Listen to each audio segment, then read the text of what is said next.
and the demonization of Russia with what's coming up on Monday, Halloween. But you can, because we live in a reality that is basically two worlds.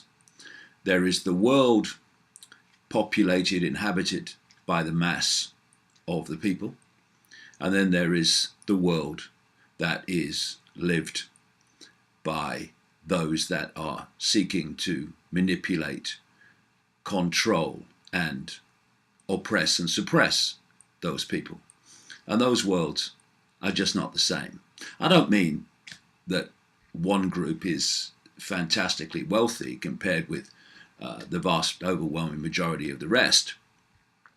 That's two worlds in itself. I'm talking about something deeper.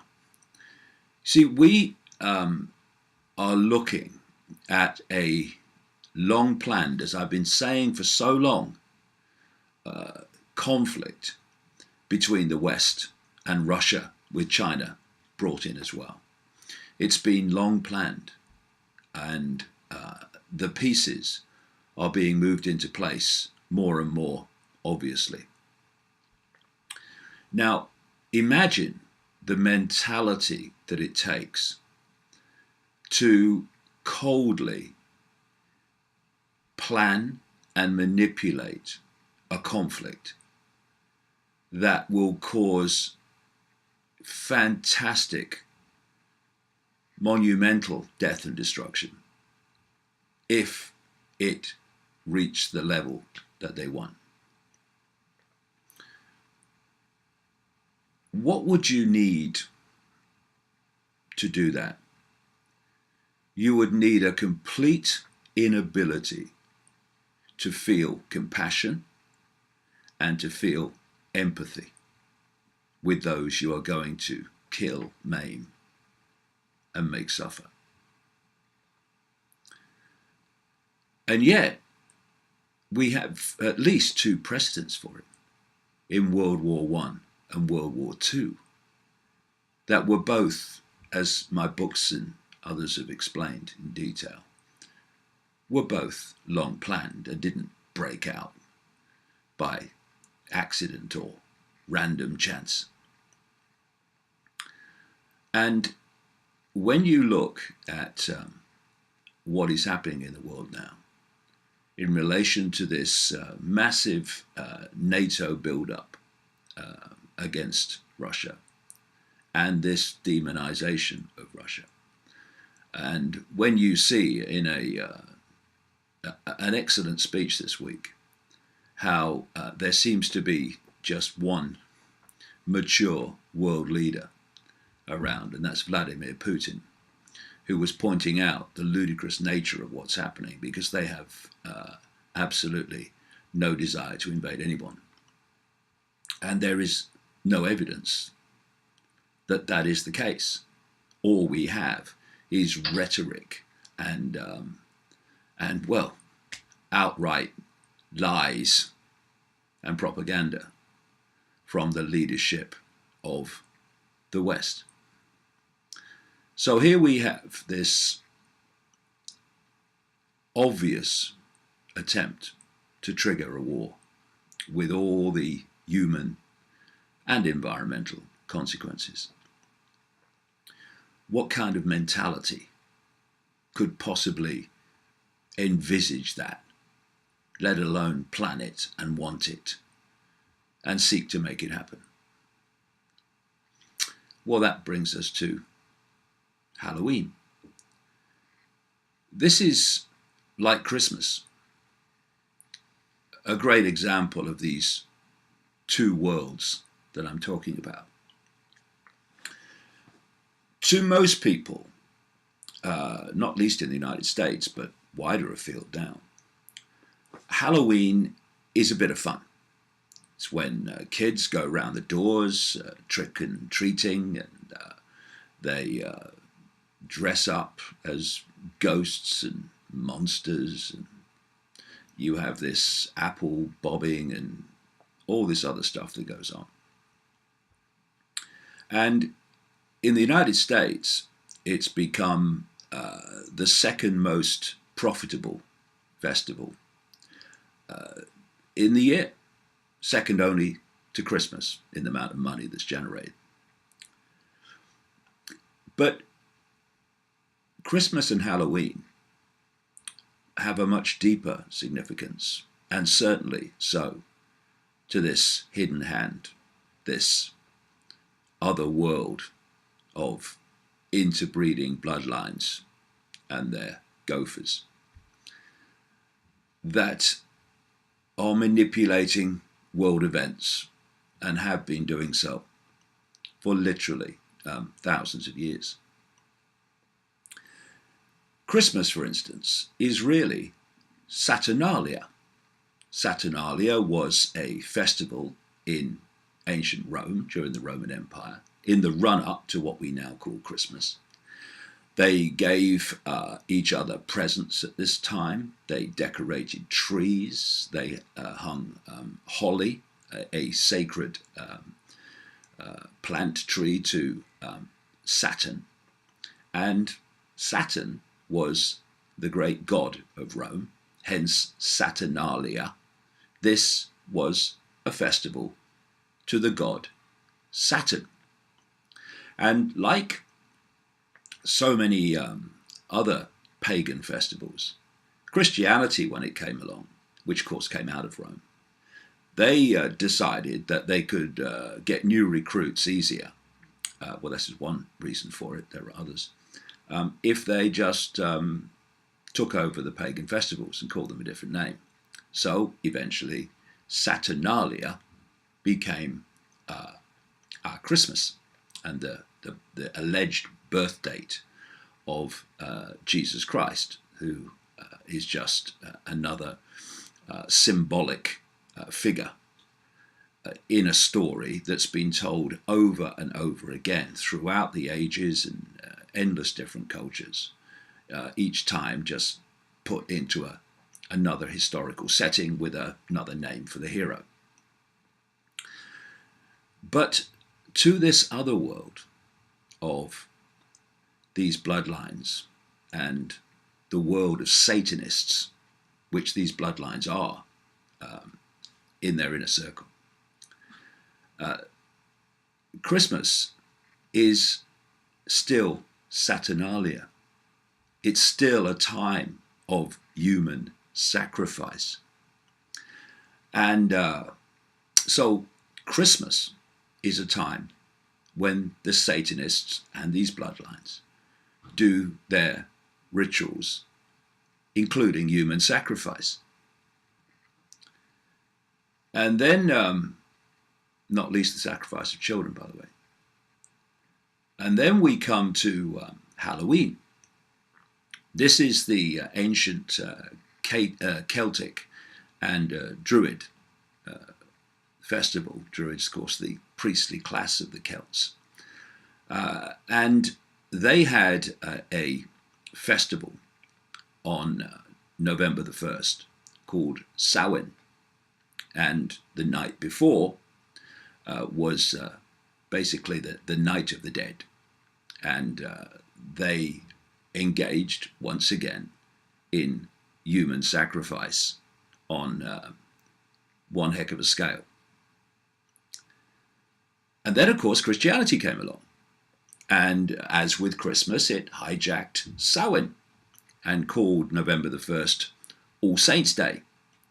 And the night before became known as All Hallows. I've seen it some places as All Hallows Eve, which morphed into what we today call Halloween. And Halloween, in the days of the Celts, was a great time of human sacrifice. And of course, humanity reached a point where this was no longer acceptable, that you could not openly do these human sacrifices as part of your culture. But it didn't stop. When it became unacceptable to do it in the open, it went underground and has continued ever since in the networks of Satanism and the elite bloodline families who are actually the force in the end behind Satanism. Satanism, where they worship their unseen, malevolent, demonic, quote, gods. And they sacrifice to these gods. And, we have this theme where the ancients used to sacrifice young virgins to the gods. Young virgins is just code, symbolism for children. And Halloween, while kids around, particularly the Western world, are engaging in trick-or-treating and dressing up as ghosts and monsters, while they're doing that and having their fun in that side of Halloween, in the shadows, phenomenal numbers of children are being sacrificed by these crazies, these psychopaths beyond words. And people might say, well, hold on, where do all the children come from? Well, if you perceive the number of children that go missing in the world every year by the number of missing children stories you see on the news, then you are massively, beyond words, missing the plot. Extraordinary numbers of children go missing worldwide every year, never to be seen again, at least officially. Now, not all of those children end up with the Satanists, but a significant number do. And these are where the sacrifices come from. And so often, a lot of these children are brought up in these cults specifically for sacrifice. And therefore, they operate in their own bubble outside of mainstream society, often with the connivance of those in authority who connect into these satanic networks. And so a lot of children that are sacrificed have never actually been officially registered as existing. They have people in these satanic cults they call breeders, women called breeders who are held in captivity and give birth to children who are then sacrificed, babies that are then sacrificed, sometimes even fetuses that are aborted and then used in sacrifice. I think I mentioned earlier that there are two worlds in our reality. The one that most people perceive to be how things are. But there's another one that is so horrifically different to that those in the world of the general population will overwhelmingly say, that's rubbish, that's nonsense, that can't be happening. Because this other world is so dramatically, fundamentally, beyond words different to the world of the scene in general society, that chasm of difference is too much for most people to breach in terms of their perceptions of possibility. And also connected to this whole area of child abuse is this whole paedophilia horror, which has come to light very much in England in recent years, but of course now the lid's been put on that. Oh my, we can't let them know this. Shut it up. Because the same networks are involved in the systematic sexual and violent abuse of children. It's all connected to this same network. This is why you have so many people in positions of power, politically and otherwise, who are both paedophiles and Satanists. So we have this period now coming up on Monday of Halloween. And to the Celts and the Druids, this was a time when the veil between this world and other worlds, the world of the dead, if you like, thinned, and the dead could re-enter this world, and people from this world could enter the world of the dead. Now, there's another big error that's made in terms of perceptions of how things are. And that is that knowledge can only move forward.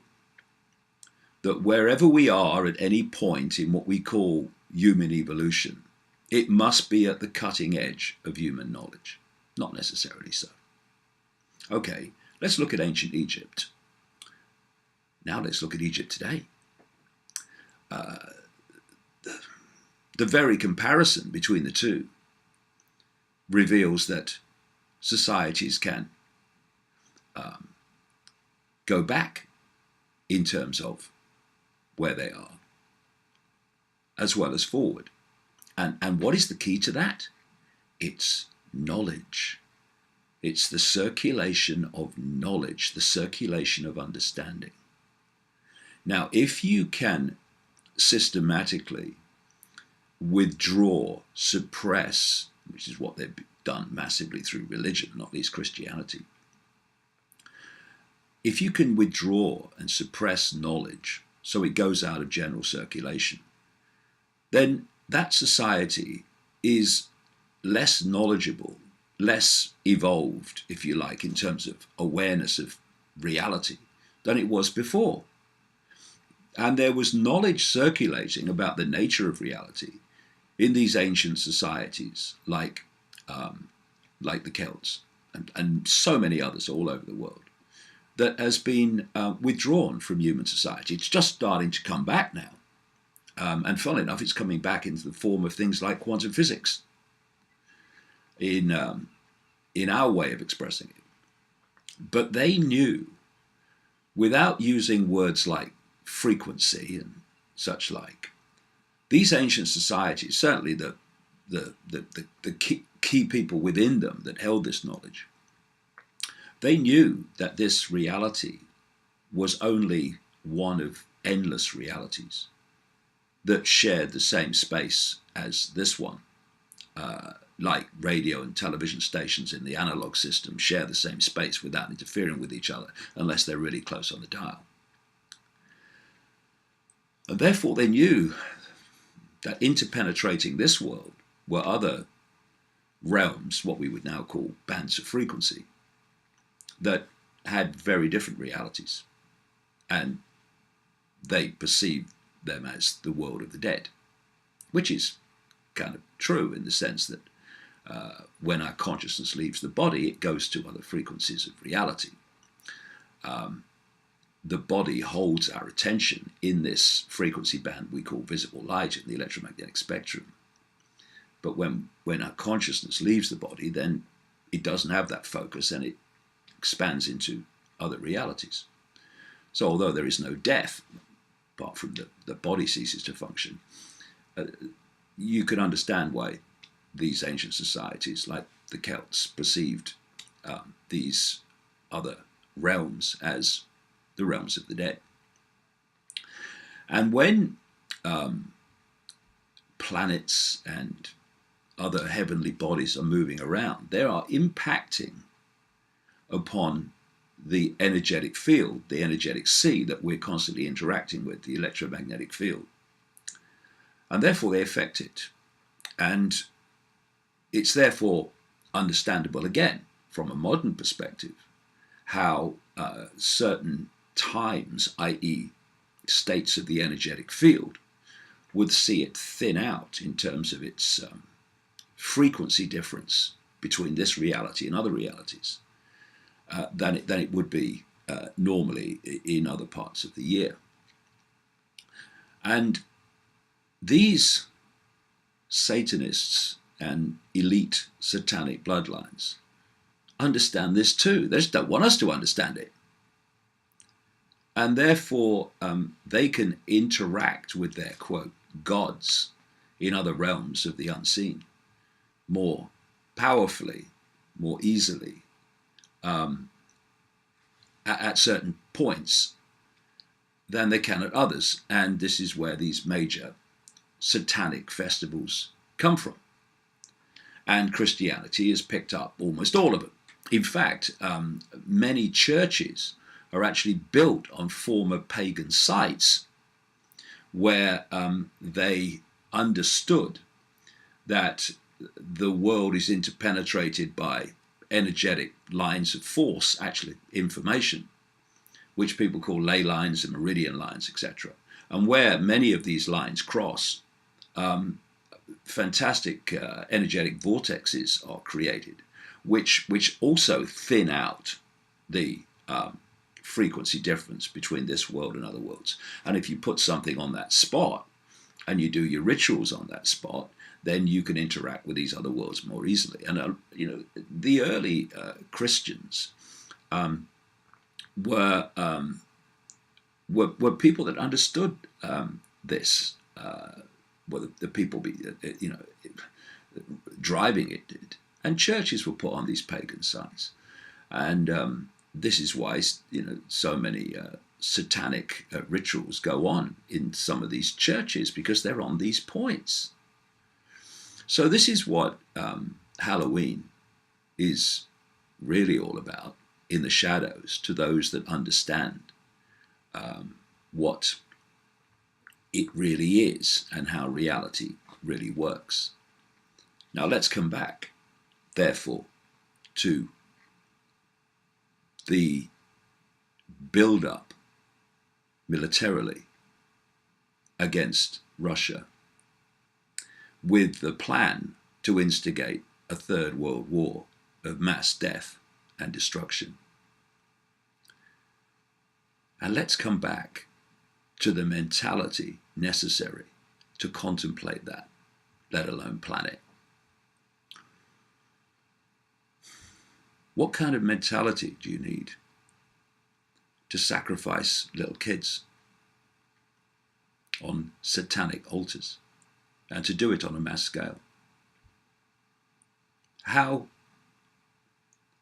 totally and utterly deleted of empathy you would have to be to do that. How totally deleted of empathy and compassion you'd have to be to violently and sexually abuse a child. That is the mentality that's running our world. That is the mentality that has no problem with mass bombing Libya to save the civilians from violence, with instigating what happened in Libya, with instigating what happened in Syria, and invading Iraq on a lie, with instigating what has unfolded in Afghanistan. These are the people with a mentality absolutely perfectly described by the sacrifices of Halloween and Christmas and Beltane and all these other festivals of sacrifice. This is the mentality that has absolutely no problem whatsoever with mass death and destruction. In fact, it gets off on it. It's what it wants. So, when people say they would never do that, what they mean is this world that they inhabit, in their minds anyway, would never do that. This other world wants to do that, is doing that, has been doing it for thousands of years, and is continuing to do it today. And only by understanding this other world and the extreme psychopathic, empathy deleted, compassion deleted mentality that operates there can we really understand the events of this other world that the rest of us inhabit. Halloween, Christmas, in their true sense to this network of Satanists and elite bloodlines, are times of extraordinary suffering for their victims. And there's a mass version of that, and we call it war. War is just, to these people, a massive satanic time of mass bloodletting and mass death. And this mentality, this satanic cult that runs the world, is a death cult. And you can understand so many things in the world of the scene when you understand this other world that drives the world of the scene. This is a story from this week, Wiped Out, and it's all our fault. Excuse me. Humans have wiped out so many animals that the planet is on the verge of the first mass extinction. Since the age of the dinosaurs, conservationists have warned. By the end of the decade, 7 out of every 10 of the world's mammals, fish, amphibians, reptiles, and birds will have been wiped out, according to the biggest ever report into extinction.